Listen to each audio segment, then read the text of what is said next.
Yo, what's up? It's Erick Esteban, and we are back again with another episode of Miscellaneous and Brown. But this time we're going to spin it a little differently. You know, we always talk about politics. We've been talking about a lot of politics, and the election is coming up soon. We got like 14, 13, I don't even know how many days left.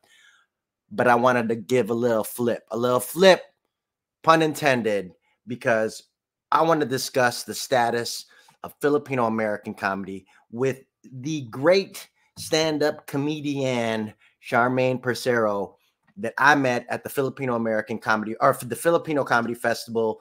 Shout out to Banana Ketchup and the girls out in New York. And they are currently doing the New York leg of that festival. And we participated in the San Francisco festival. And I met her and we just hit it off. And now she is going to be a guest on Miscellaneous and Brown.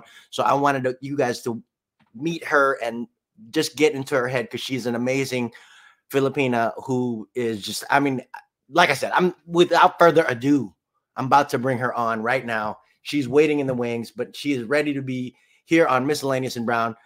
Ladies and gentlemen, Charmaine Parcero. Yeah. What's up? Welcome Thank to my you. podcast. Yep. I know we talked shit about this at the festival, but now you are on. You are a guest. I'm excited. Yeah. I can And see I didn't the know top your of the vagina podcast painting that you checked. I can see it. Oh. Wow, look, it's like Basic Instinct. It's Verdi. wonderful. It's Otello. Wonderful. It's Verdi. Beautiful. It's opera. It's beautiful. We're gonna get X-rated on YouTube, but that's okay. I don't give a shit. They can't tell. Welcome. YouTube They doesn't can't know tell. what that is. They don't know what art is. That's art. That's an artful No. vagina. No. Anyway, Charmaine, What's up, Eric? my friend, my kaibigan. What's up with you? Tell everybody who doesn't know you about you. Like, how did you start in stand-up comedy? How did you get your start in, like, where did you start? Because you're a rare purple-haired Filipina. And I want people to know. Look, I even wore a shirt to match your hair. Eater. What? Purple-haired, pussy backgrounded Filipina, and I want to know how do you get to where you are right now? So I think I've always just kind of been funny, and it's always just the thing. Like, I'll just make a joke because everything is a joke. It's really just all a joke. Life is a joke. It's really not that serious. And then last year, my dad got sick, and then my mom's like, whatever you're going to do, I want to see it. So just do it. And I was like, all right, I'm going to talk about your ass on stage a little bit, and I'm going to do stand-up comedy. It's therapeutic, isn't it? It's great. Really, it's therapeutic. And then all of a sudden it's just like, oh, it's not literally therapeutic. Like, you just can't keep talking about your family because now I'm tired of it. Like, you just sort of like, it's just a stage for everything. Mm-hmm. Well, it's almost like you introduce yourself to the audience by talking about your family, right. But also in a lot of ways, and now I'm going to get a little deep, you introduce yourself, your comedic self to that person on stage that talks about your family, because that person on stage is stronger than the person that's off stage, you know, and that to me is where comedy, when I was younger, that's where it. And I think growing up Filipino and growing up in America, because I think in our prior conversations and during the festival, part of why I wanted to have you on the podcast was because of your perspective, because there is a distinct difference between the Filipino American experience versus a Filipino immigrant experience. And it's a very different thing, and you're experiencing totally different. And I wanted you to talk about that, because, you know, it's very few. I think Filipinos always associate with their parents because they have a very close family. And I think from our background talks and our talks from before, we talked about how, like, we're very different because you're very close to your family. Whereas some parts of my family I'm close to, and some parts of my family I try to distance myself from. So I don't know. Let's talk about it, because I really do think that there is something to be said about the distinction between. It's totally America. It's totally different, because they belong from the land in which they came from most of the time. Also, they're moving to whole another country. So their sense of belonging and ownership to this country is sort of like, I need to prove myself and prove my worth to be here, or sometimes play along. Or pick me. And we're right. And we're like, Filipino Americans are like, this is my land. This is my home. I'm not asking for permission.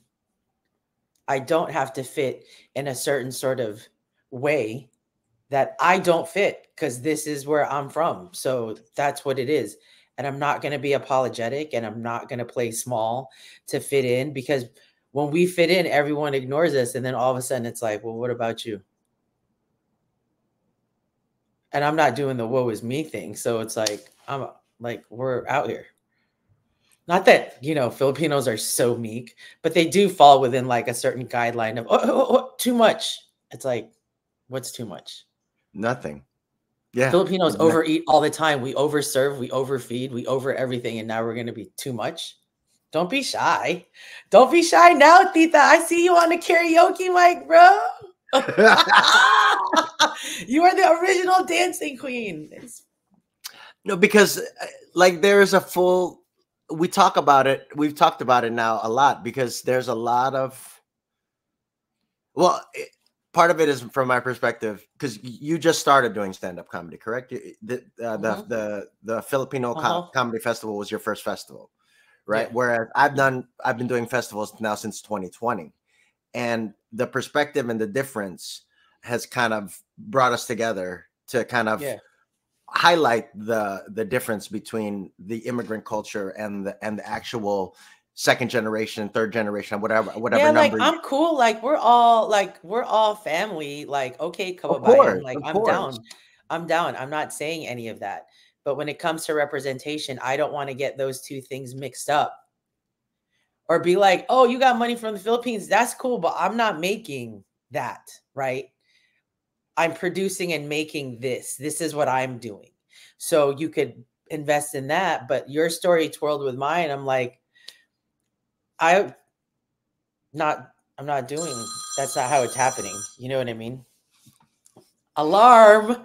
Ring the alarm, bro. Ring me. Oh, because you were gonna, because we had originally planned to meet 30 minutes that. I said earlier. And look, you set an alarm. You're so professional.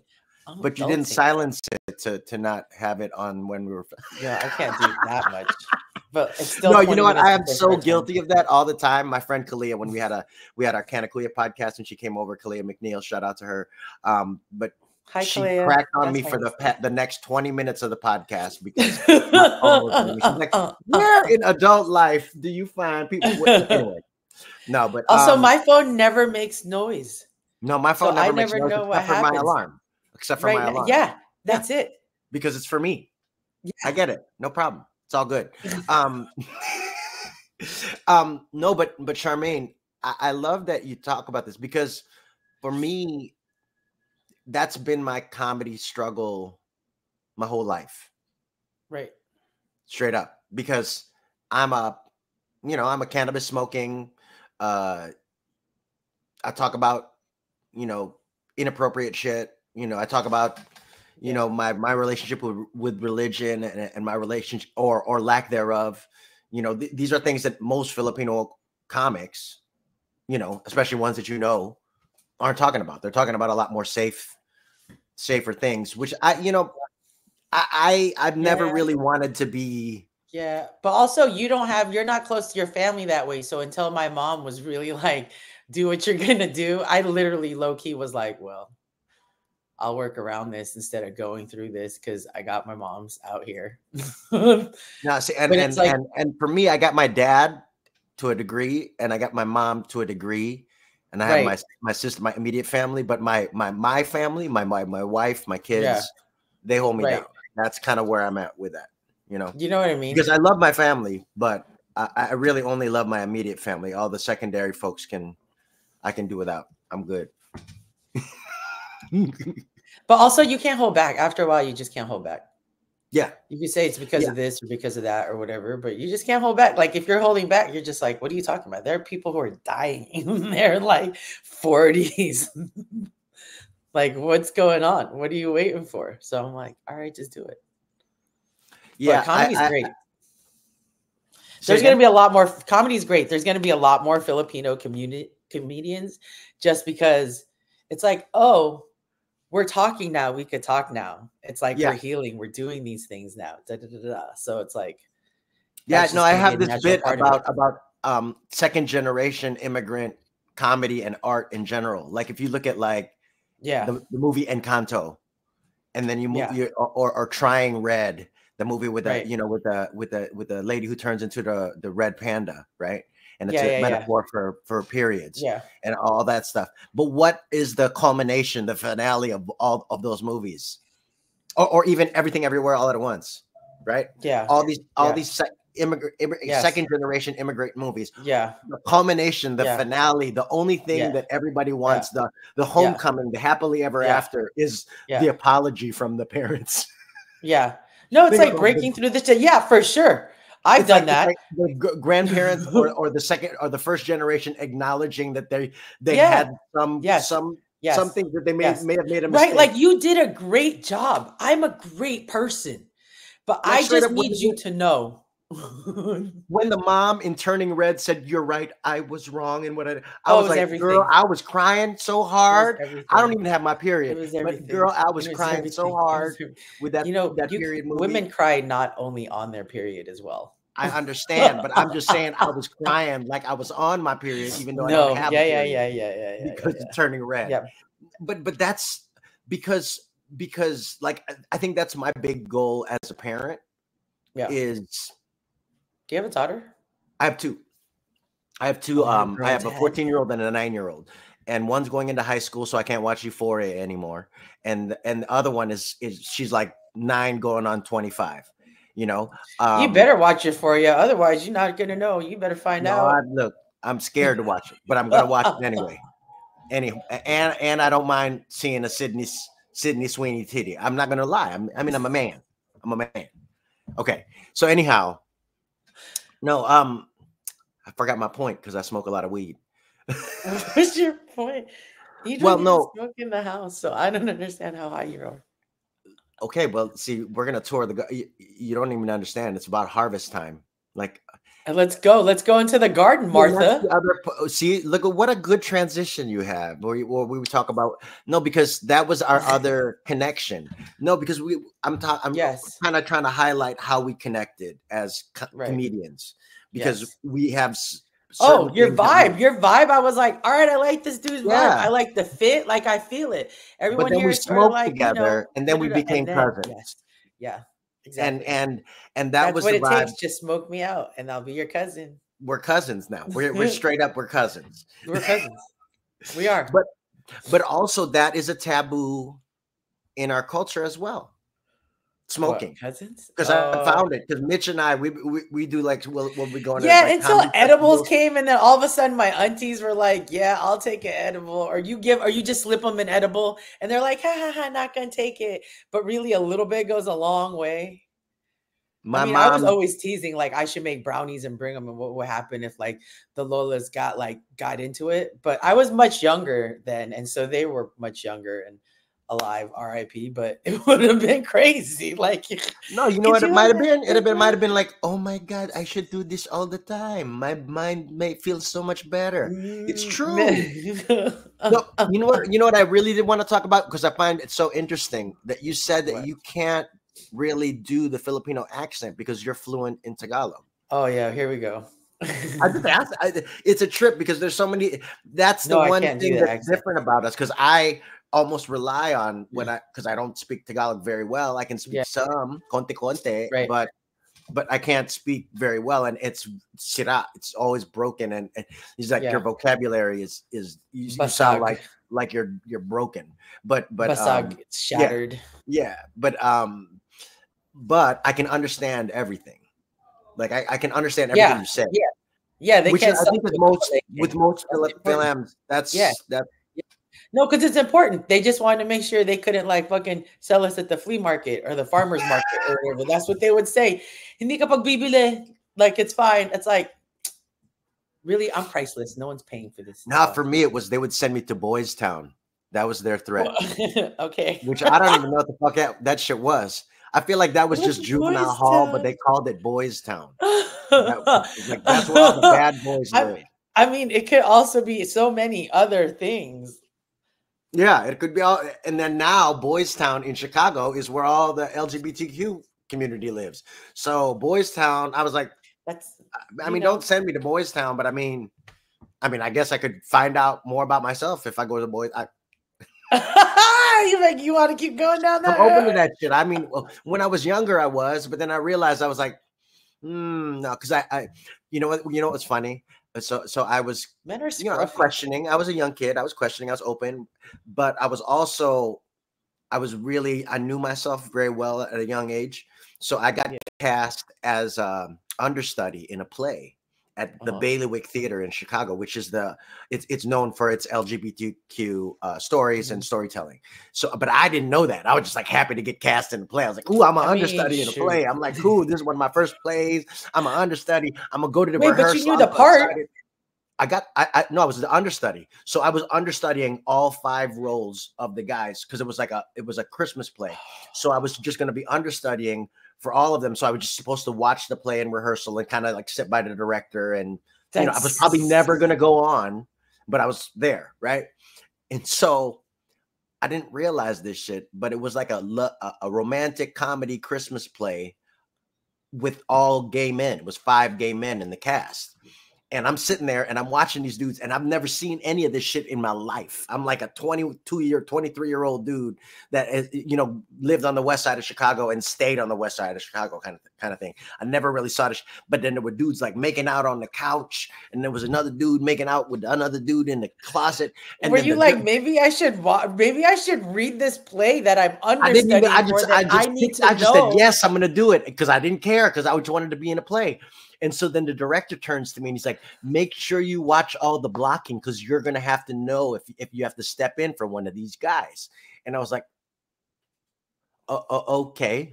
Everything and then before at the that end of the thing, at the end of rehearsal, one of the dudes who kind of kept looking at me, like, you know what I'm saying? Like, when you're in a rehearsal, but then there's a dude in the audience and you keep like connecting with the dude in the audience when you're saying your lines and shit kind of thing. I don't know. I never connected with a dude. But so at the end, he was like, so you're the understudy. If you ever want to run lines, you can come over and we can run lines. And I'm like, oh, yo. And that was the moment when homie said, if you want to come over and run lines or something. And I was like, oh, wow, I am so straight. It's not even funny, bro. I am straight because my God, I'm not I was, because like when you're in a moment of like attraction or something and like, the juices start flowing. The juices were not flowing. I was scared. I was like, oh my God, this dude is gonna, no. So I knew I was straight at that moment. I mean, do you think people who are straight fully don't know if they're straight or not? Because that moment sort of like makes you sort of, or you're just, I'm just straight, so I'm straight and I feel it. 100% believe that.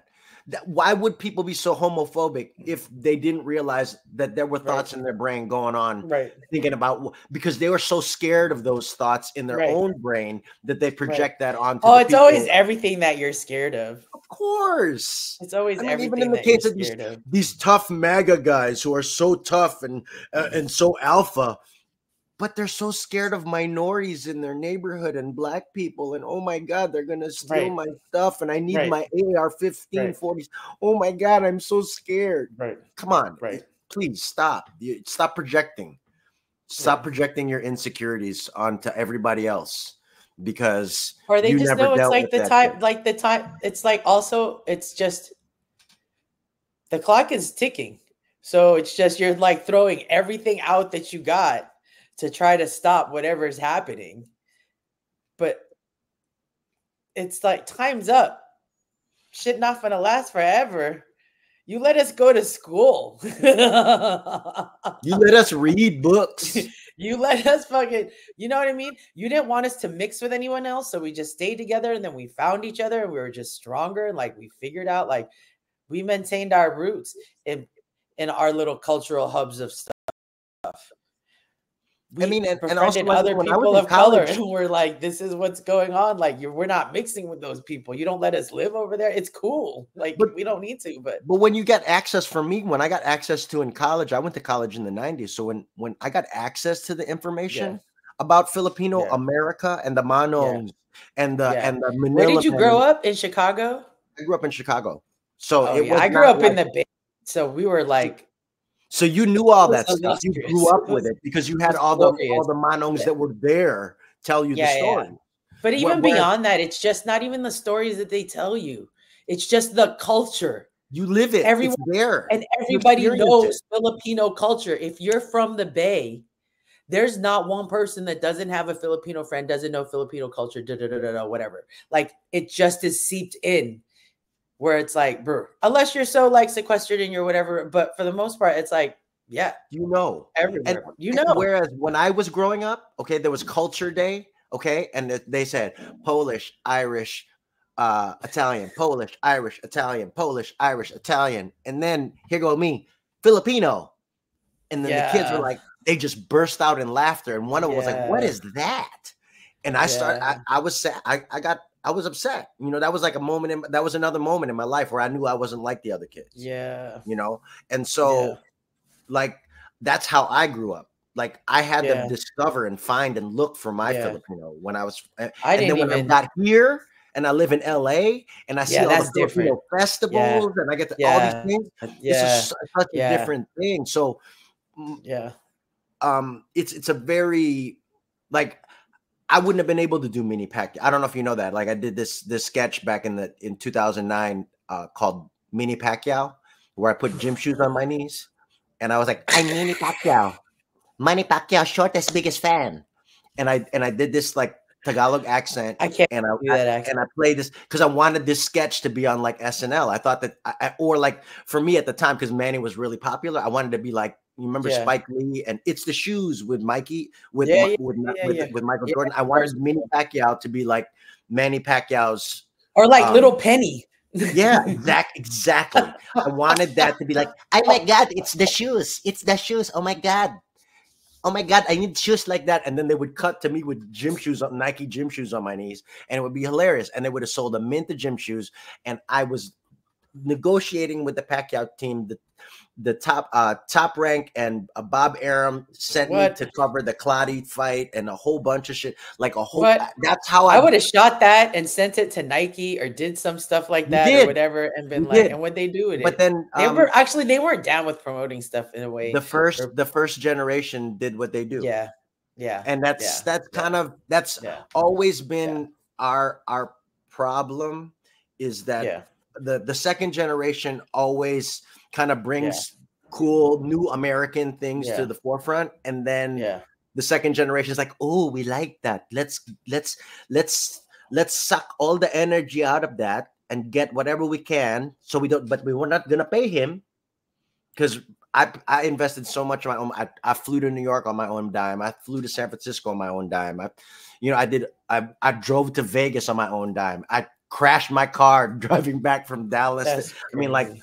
I did so many things and lost so much money out of that, and nobody ever invested in it. But people to this day still talk about that shit. But you didn't lose any money out that. You still own that skit. You should run that Oh yeah, skit, by the way. I have it registered But with also, the it's WGA. just like sometimes it just so happens because you're an artist and an entrepreneur like me. When you come up with stuff like that, yeah, of course it's creative and it's going to make money, but it always doesn't. It always doesn't hit like that. But you had to do that to get to this point. You know what I mean? Like your payoff for that was being able to come up with that and open my up payoff and get for to that the is point. Miscellaneous Brown, my first comedy special, and my payoff You for know what that I is mean? my second, and the festival and all the other things. It's the If they continue paid you out journey. for something like that, you would have been like, "Oh, we Yeah, if I'd have chilling got paid for now. that, What I'd have the been like, what? cool, I'm gonna What? be Mini Pacquiao for the rest of my What? life. You know what I mean? And they're gonna be like, "That's the Mini Pacquiao, dude." It's like, but we all kind of look alike to them sometimes, so maybe you can still pull off other things. You know, like anything, there's always moments, right? I told you, like I knew there was a moment when I knew I wasn't gay. There's all these things you have to learn, Yes. self-discovery. It's a I journey. love that you had a moment that you knew that you weren't gay, because I never hear like staying in stories from straight people. But see, I'm not in the closet. I'm out and open. I'm out and open, and basically now Openly straight. I know. We now know. I'm 50 years old and basically asexual, basically now because I got kids. I'm just saying, we live in a small house. There's not very much opportunity to get freaky, is all I'm saying. I mean, you got a bunch of toys. I see you in the back. Listen, I'm happy with Maybe just you need to watching get my other plants kind of grow. toys. Yeah, my plants. I like watching my plants grow. I'm an old Filipino tito. I just hang out in the Oh, garden your with my plants, camellias. amazing. Yes, and I cannot wait to share this harvest with you. I seriously can't. I'm gonna come to Are New you York trying and to? I'm gonna bring you some. Yes, I'm down. Yeah, yeah. I'm gonna I'm come to here. because I want to come to New York anyway and do some shows. So hey, How come? Wait, mean, how come you started collecting toys? Because Filipinos are collectors, bro. They love Beanie Babies. we're hoarders. They love Don't, sneakers. don't Like, be not. nice about it. I'm We're not. fucking hoarders Yeah. because we were okay. If you look at all the toys that I have, okay, most of them are from stuff from my childhood, Yes. right? Yes. So, But you kept them. some of it's from my childhood. Some of these toys are brand new. Like this one I got from Manny. Oh, see, like some of the stuff is memories from my career, but some of it is. You should get Like, a Filipino Barbie. You should collect that. It's their heritage collection. I bought them for my kids. But there's a certain like Equal opportunity. I got the things that I couldn't have when I was a kid. Yeah, of course. Of course. So now I have Yeah, that, no, and I have I it on know. display, and I have it in my background. So now I show everybody, Yeah. I got everything that I wanted when I was a kid, and let's go forward, kind of thing. Right. That's really what it is. But it also is the same way I think for Filipinos who buy a lot of stuff and hoard a lot of stuff. And like I remember when I'm not name dropping, I'm not trying to flex, but at one time I went to Manny Pacquiao's condo. And it was a party, it was kainan, and we're all hanging out there, me and my wife, and we're just all hanging out.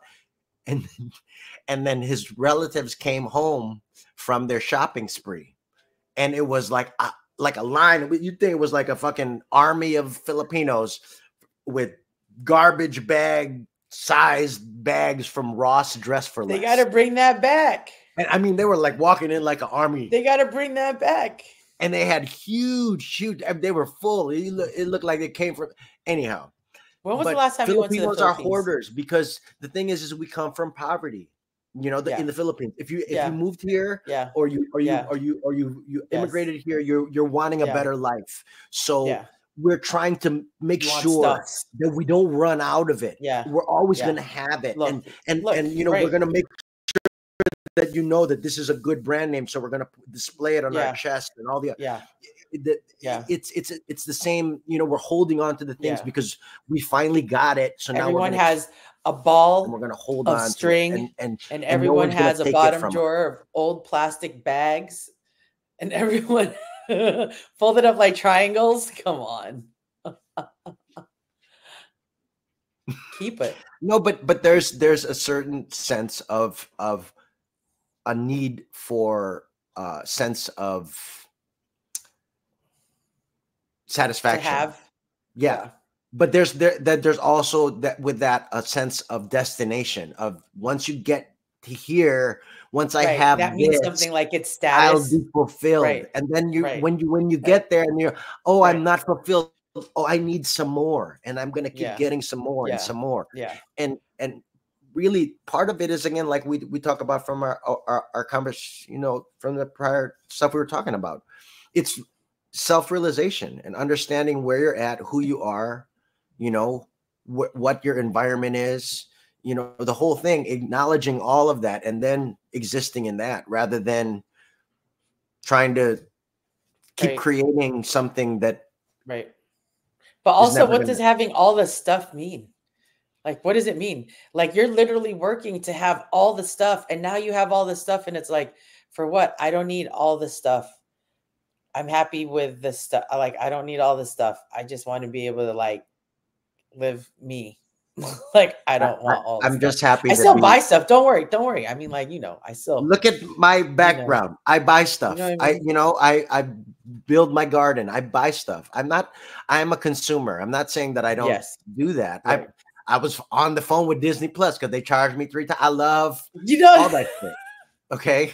I'm not saying, but it is also, there's a certain, you have to find a balance, and I think as Filipino Americans, especially for us as Filipino American comedians, that's the balance that we're constantly trying to find. Is that balance of America versus the traditions of Filipino culture. And for me, I've always been confrontational to those. Like, I mean, we got to talk about it because I haven't really talked about it with anybody. And I kind of talked about it with you a little bit during the festival, but I just appeared on a big show called from Jubilee Media called Middle Ground, where I represented for Kamala Harris or for Vice President Kamala Harris, and debated against Trump supporters. Wow. Now, my dumbass did something stupid, and I read the comments. And most of the negative comments towards me were from other Filipinos saying, what they have to say about you? This fool don't represent us. He ain't Filipino. We No. That's not what that's not what that sounds like. I know that person writing that doesn't. I'm just reading the comments. Give me your best Tito voice. Okay. This guy is not for us. Okay, he does not represent us because Trump is the one for us. I'm like the guy from what's that? January 6th, the one that hold the walis. Because I know my place, I'm supposed to clean up for the white folks. So I have my walis ready for them on January 6th. That's what they sounded like. And so basically Filipino American MAGA disowned me as a Filipino. They were like, nah, you're not Filipino. You're not part of our thing. And I was like, wait. You can't take away my Filipino-ness. Wait. But Filipino MAGA doesn't like me and doesn't want to support my comedy and won't ever show up to any of my shows. Also, do you know what Filipino MAGA is giving? Filipino MAGA is giving TFC. Oh, why are we paused? I'm paused. Are you? That's hilarious, though, right here. Hello. Oh, I was trying to take a screenshot of you paused. It was. Look I know y'all Filipino MAGAs are fucking with my internet. Look at y'all. See, fuck y'all. That's what I have to say to Filipino MAGA. Y'all can kiss my ass. Y'all are in the cult. You think that white dude who just talked about how he admires Hitler and how he was swaying the 30 minutes of Ave Maria and all the other shit. Right. You think that fool is going to care about you at all? Right. No. Right. You all have been duped. I'm happy to not have your support. I think also it's just like Filipinos have this like strong belief structure in things. Like they'll believe it and they'll stick by it no matter what. And it's one of those that you could still be X, Y, and Z and not be a Trump supporter. It doesn't make you any less of anything else if you're not a Trump supporter. And a lot of people don't have an easy time changing their mind. And they know this guy because they see him on TV and they're just like, here. But it's like he just keeps upping the ante.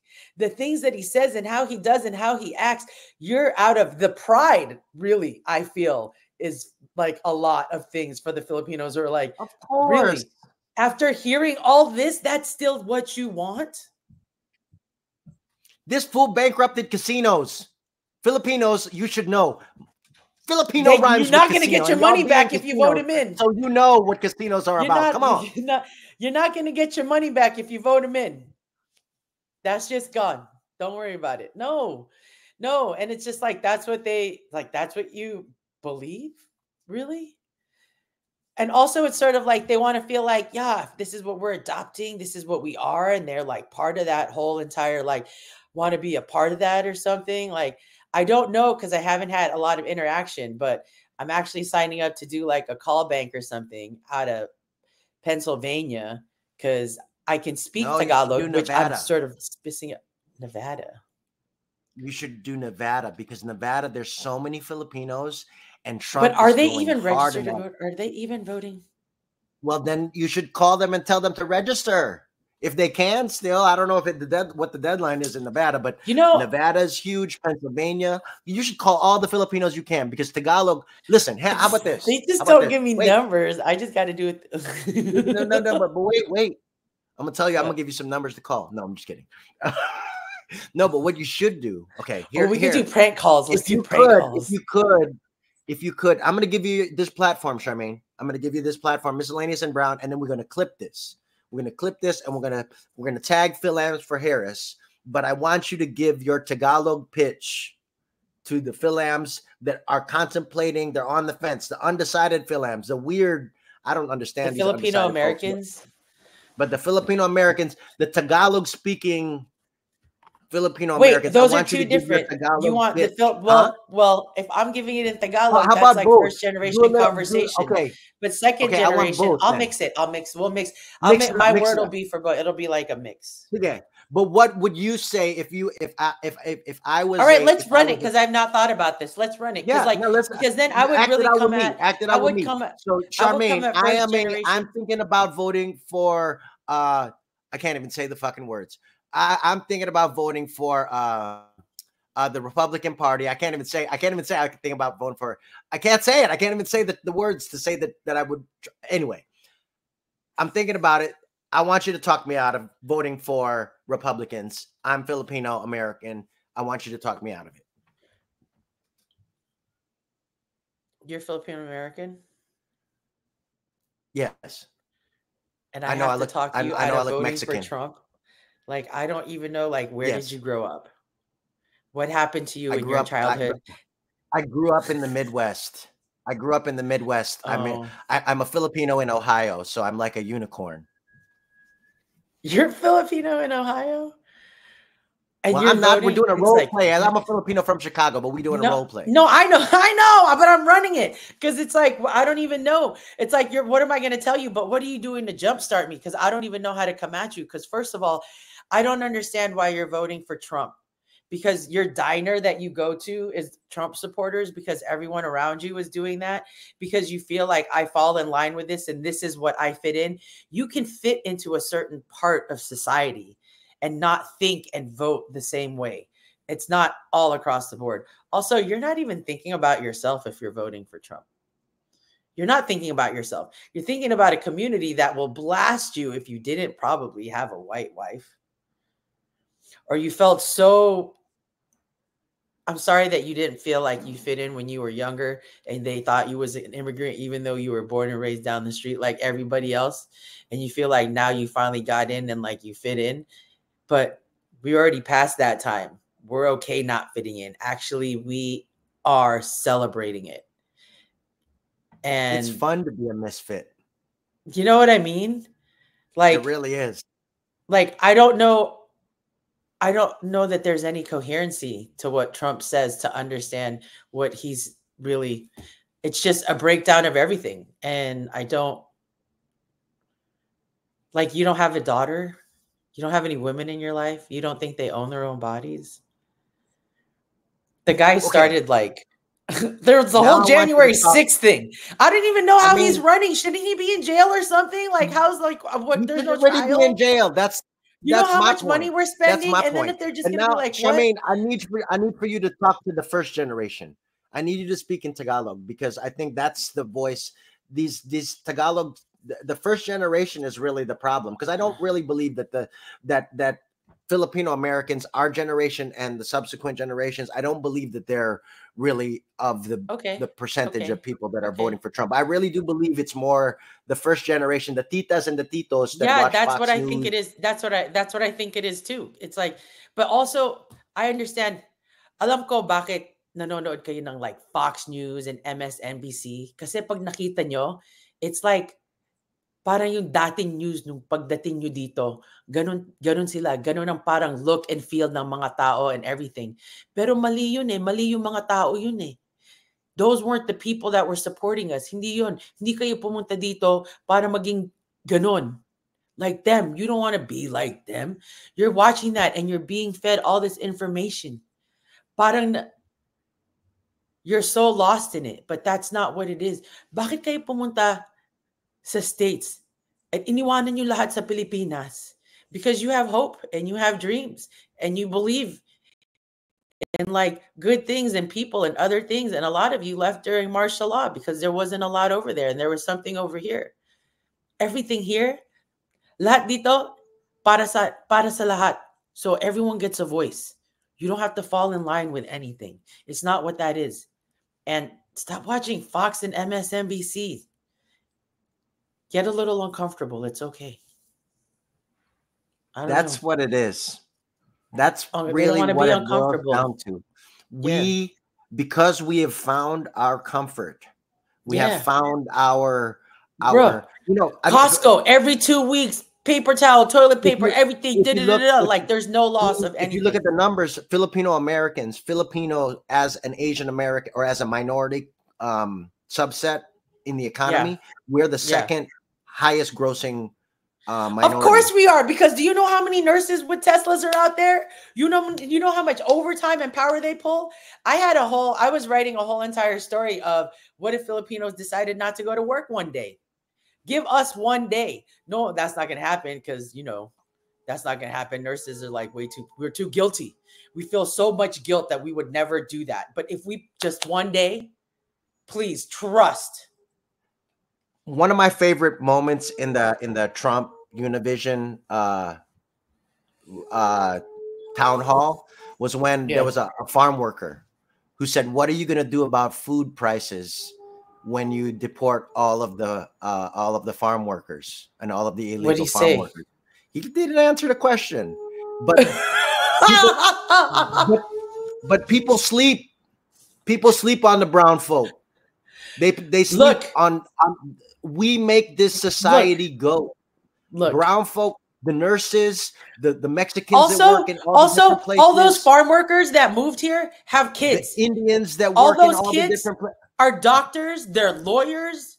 They're striving to do more and being more in society in a way that I'm not with my immigrant parents, because they saw a certain kind of struggle and they need to make those certain kind of improvements. I'm not saying I'm lazy or anything, but I dare to dream a little bit more loosely. Like all those, what are you talking about? All those, there's so many Latinas that are like doctors, nurses, and dentists. They got into STEM. And so now you're going to talk like brown people are just like what? Day laborers and stuff like that. No. Keep talking like that. Because surprise, even the whitest person here is brown. They're Cuban. Correct. Like, get out of here, bro. And that's kind of part of it. Like, although Cubans are a problem in Florida, I don't know how y'all voting over there. Unfortunately, I don't know. Well, Cubans, part of Cubans is their history of you. You can just say socialism and you're going to scare a Cuban because of the Castro regime was a scary socialist regime that wasn't really socialism, but you can use. People get scared of words, and I think that's at the end of the day. People are scared of words. You're scared of Tagalog words. is actually based on just so many few syllables. Like "bababa ka ba" is "Are you going down?" Mm-hmm. I said all of that, and there's only and so those few words and those few syllables, sort of like we don't talk about emotion. We don't talk about, you know what I'm saying? Like I just feel like it's sort of like connected in a way because we don't like to be uncomfortable. We don't like to be uncomfortable. No, we are fine to work hard. We're fine. Yes. Put your head down. We're fine to actually work our fingers to the bone. That's fine. Yes. We don't want to be uncomfortable in the brain. No. And that, guys, is very where fragile. I live. I like to be uncomfortable in the brain. That's why I smoke so much weed, so my brain isn't uncomfortable. But oh my gosh, do you know that book, White Fragility? This is brown fragility. Well, it's the same as white fragility. Only thing is, it's brown folk wanting to get picked by the white folk. It's a pick me mentality. It's Candace, and it's like you can pick yourself. Pick yourself. Pick yourself first. Pick yourself. And realize you don't need anybody to pick you. You don't. I actually started feeling that way applying for jobs. Like, I'm not going to apply for jobs. Like, me. Like, nah, if you don't see this, if you're not picking, it's like, I can't. I'm like, it's fine. And that also, LinkedIn stuff, I'm like, I don't know. Listen, we are at the end of the day, we can sum it up by saying we are not really your traditional Filipino Americans, which is probably why we are Filipino American comedians, you know? And I'm We're going to the tell new you right now, traditional Filipino Americans. I, I don't even know what that is That's because us. There's more of us than there are of them at this point. that's really what it boils down to. There are more of authentic Filipino Americans versus the folks that want to get picked by the dominant society. I think is really what it boils down to. And I'm just happy to, I'm happy we met at that festival. I'm happy we are continuing our conversation, but also I'm happy that you're on the show, Charmaine. And you got to come back. We're gonna come back again because we have Charmaine and I have a lot of plans for. We have a lot of plans. A lot of big plans. things popping. Big things popping. He has a lot of plants also, but I just have a lot of plans. I have plans and plants coming your way. And look, I know I was gone for a little while because I was on tour, but now I'm hitting you. I got 2 episodes. He was on tour. I was on tour. Well, not really tour. It was just 2 festivals. I don't want to. I want to be truthful in the way I speak. He was on a staycation. Yeah, I don't know about staying at the what was the name of the damn hotel I stayed in at the Tenderloin? You never saw my hotel, did you? You just heard. No, were you showing off your hotel and the Tenderloin? Box Spring. Oh my God. Oh wait! But you told me there was like a crackhead on like the 2nd floor. There was like a crackhead on the 2nd floor. There was a crackhead on all around. And then you could hear. I mean, right, and there are like a few, the Tenderloin is real. We'll say it like that. It's the TL. It's the TL. The TL. The TL. Well, yeah, that shit is the TL, and wow. But again, it's still. Do you see a difference between Filipino Americans in Northern California, Southern California, and like Las Vegas? If you've had any interaction, 100%. There's differences. Yeah. So I've done shows for Filipinos in Virginia, Chicago, New York, San Diego, Los Angeles, San Francisco, Ohio, and every single show, every single reaction is different. I didn't know Ohio was like I didn't know Ohio was like that. I went over there for a shoot to shoot a different thing, and then I went to a restaurant and I found out I was like, they're Filipino little feeling things. And then I looked it up and it was like a Filipino owner. And it's like, I realized my parents had best friends and they moved to Ohio. And I just was like, I had no idea that there was like this little hub in Ohio. Like, I want to know more about like the Filipino hubs in the Midwest. Cause here being out East, like, yo, it's so different. Like everyone, like even they're not used to seeing each other and like being different types of each other, not just your family. Like in the Bay, I'm like, I was the one that like every Filipino kid got new to the school. I had to be like, Charmaine, show them around. I was the show them around. I got to show them around. And Charmaine, I'll tell you this because I experience it all the time because I go home to Chicago all the time. Every year I go home at least twice a year to do shows in Chicago. And the appreciation, the way that I'm received in Chicago is so different than the way I'm received on the West Coast. And it's not a bad thing, but even the difference between LA and San Diego or San Francisco and LA. Right. There's so much because in Chicago or in Ohio or in places even to a degree, places like Virginia, where you don't have huge populations, but you have a significant enough population to where they're looking for representation. Yeah. You're received like a hero. It's because you're really putting us on. You're really showing, you're really putting us in a place where you're showing other Filipinos of the younger generations that it can be done. And the next time you're in Chicago, we should be in Chicago at the same time. Oh no, yeah, that's for sure.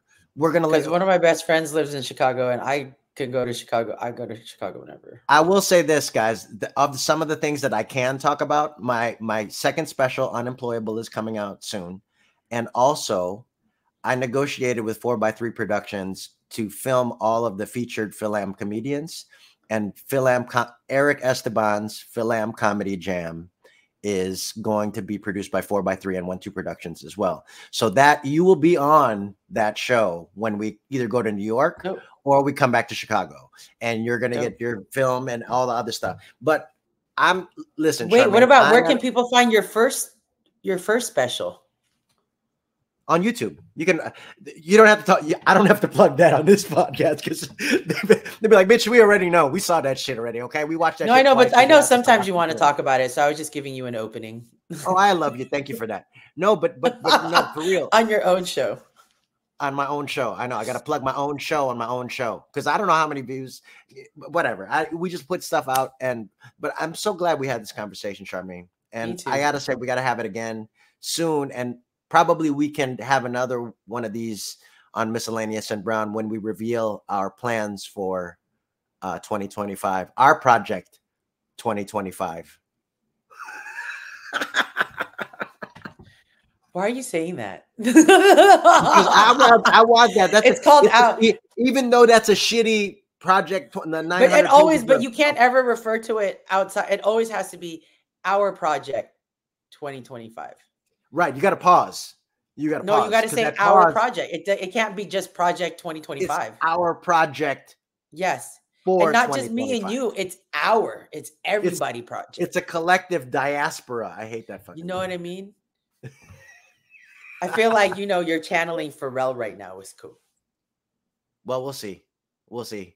Maybe I can channel a little bit. I'd love to channel a little bit at that Neptune money. Goddamn, I'm broke. You better tell Chad Hugo what does too. Oh, okay. You know what? No, I'm not gonna. I'm not gonna say none because because every time I tell a story now, I feel like I'm name dropping. But I was hosting the Phil Fest in Virginia. Speaking of doing shows in Virginia, that was name dropping. You could have just been like, I was at the Phil Fest in Virginia, and then you could have dropped. I'm going to name drop now because I'm going to end the podcast on the name drop. Because why not? It's a good story. Hold on. Get him. Just listen. Hold on. Right. No. So I'm hosting Phil Fest. Just saying. I was hosting Phil Fest, and pause for applause. No applause needed. And I was on my lunch break. So I was at I believe it was, I can't remember, Aloha something was the name of the restaurant. That it was like a barbecue, Hawaiian barbecue thing. And I'm in line and I look up, and who's in line in front of me but Chad Hugo and his kid. And I'm like, oh shit. I'm starstruck. I'm hesitant because I'm not that dude. I'm not, especially when you're with your kid trying to buy some, Hawaiian barbecue. I mean, like on his way, like when he walks back, you could be like. So I waited for him to order and get his kid's order and do that thing. And then he turned around and he was waiting for his order. Then I waited for my order. Then I walked over to him as we were waiting for our food. And I introduced myself and I was like, yo, man, I just wanted to introduce myself. My name is Erick. I just love your music. Thank you so much. And thanks for always repping Filipino, la, la, la. And then he was like, bro, I know you, you're hosting the show. And I've seen your comedy. One of my favorite jokes that he talked about my Ewok joke. And I was like, you mean Chad Hugo? You mean Chad Hugo saw my shit and he likes my shit? And he knew who the fuck I was when I introduced myself to him? Oh my God. You see? But this is what we have to build. You know what I mean? Yeah. Because people don't talk. Like if you didn't talk, if that was your parents and stuff, don't say anything. It's like you would have never got that. We would have never connected that. We would never be here. Like we are just creating a stream of consciousness that we have none of because we weren't allowed to have. Just keep it to yourself. Okay. Nope. Put it out in the world for people to see. Put it on display. Come on. Talk your shit. Come on. That's what we do here at Miscellaneous and Brown. And Charmaine, look at that. That's what we exactly just did. Stream of consciousness about the status of Filipino America and Filipino American comedy. and how none of y'all should be voting for Trump. And if you are not registered to vote, you should register to vote and make a plan to vote before November 5th, because shout out to Phil Ams for Harris. Follow them on Instagram. And look, shout out if you don't want to vote, yo, that's my brother's best friend right there. What's up, Chris? I didn't even know that's what that is. And now we've made our connection, and that's crazy. Share this story with your Filipino friends.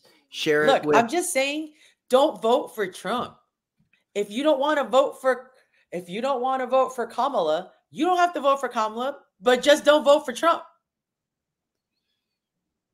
I get it. I understand. Just if you don't want to vote for Trump, if you want to vote for Trump, but you really don't want to vote for Trump, just stay your ass at home. You know what I mean? Just don't even it's not worth it. It really isn't. And it's not worth it. But if you want to come out, take your kid's side. Think of the future. All right. Recognize your history. If you've been here this long watching, then you should subscribe to the YouTube. You should look for us on Instagram. Follow me at Erick Esteban Comedy. Follow Charmaine at Charmania. And let's keep this conversation going. I'm Erick Esteban. And you are, I'm Charmaine Parcero. I'm Charmania. And this is Miscellaneous and Brown. We'll be back again very soon. Charmaine will be back very soon. We will release our plans for 2025. And trust, you're gonna want to stay tuned because it's gonna be crazy. You want a piece of that. You're gonna want to know. You're gonna want to be in. You're gonna wanna. That's gonna be the song. I'm gonna write a song. You're gonna wanna. Oh, that's my new thing. You're gonna wanna. All right, y'all. Peace. We'll see you soon. We'll see you next week, or maybe later on this week. Who knows? Like when I get the chance, we'll see. See you soon, guys. Miscellaneous and Brown, Erick Esteban. We'll see you soon. Bye. Peace. Done. That wasn't bad for our first time.